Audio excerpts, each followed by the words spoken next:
2.3, tracer un graphique à partir d'une équation, exemple 2. Bon, dans cet exemple-là, la difficulté, ça va être de voir que dans notre équation, si tu observes bien, j'ai g de x est égal à a qui vaut 3, b, oups, on ne sait pas qu'est-ce qui vaut dans notre autre équation, h, on a l'impression que c'est moins 5, mais pas vraiment, et mon cas, ok, je suis correct, je suis d'accord avec toi, c'est moins 7. Donc là, il y a un petit quelque chose qui ne fonctionne pas au niveau de mes crochets. Donc ici, ça va faire attention. Il faut que j'aille modifier ma parenthèse, mes crochets, pour faire apparaître une parenthèse.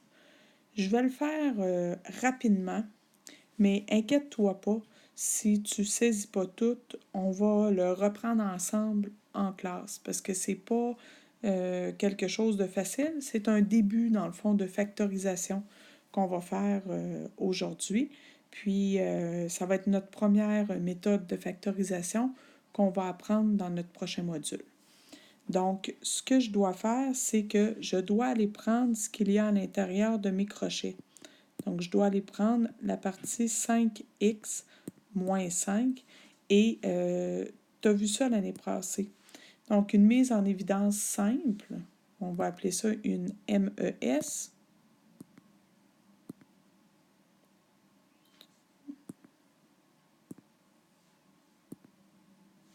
Une MES, mise en évidence simple.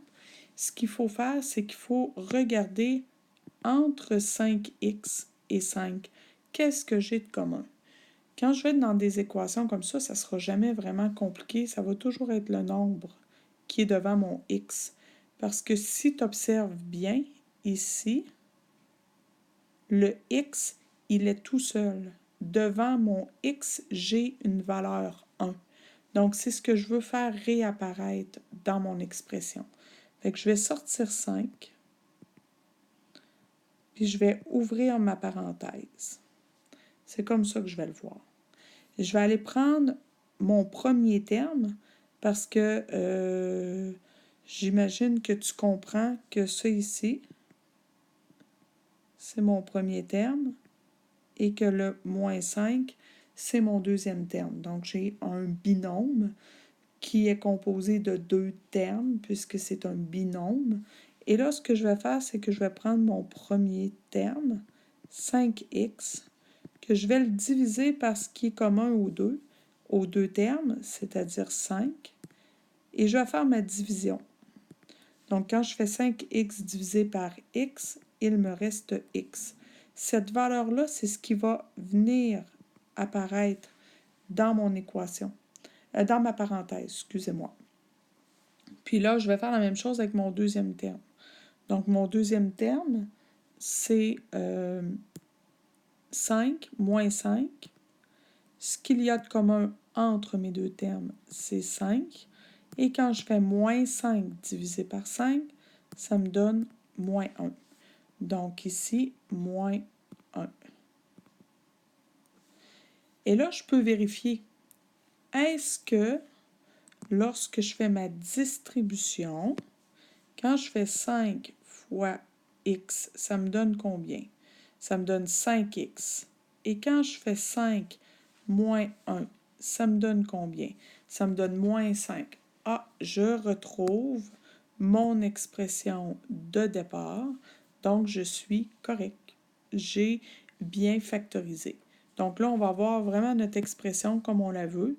Donc, notre équation qui va devenir 5, pas 5, excusez-moi, g de x est égal à 3, crochet, 5, parenthèse, x moins 1,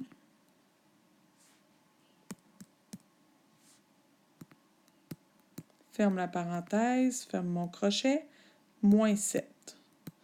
Maintenant, là, je suis prête à faire ce que je vous ai montré pour le premier exemple. Donc, retrouver ma longueur, savoir si c'est plein vide ou vide plein, et retrouver ma hauteur, savoir si ma fonction est croissante ou décroissante, et par la suite, retrouver mon HK pour pouvoir faire mon premier point pour tracer mon graphique. Je m'arrête là, je te laisse l'essayer de ton côté, puis on fera un retour en classe. Si jamais tu es curieux de savoir ou curieuse de savoir si tu as réussi à faire ton graphique, tu peux aller voir sur Classroom, il est complété, puis ça va te permettre de valider ton information, ton graphique, si tu t'es rendu à bon port. Par contre, si tu n'as pas bien saisi, même si tu n'as pas bien saisi comment je suis arrivée à cette équation-là ici, une équation qui ressemble à une équation de base, donc panique pas, tu peux quand même essayer de tracer ton graphique parce qu'à partir de ce moment-ci, ça se fait comme dans l'exemple 1, il n'y a rien qui change.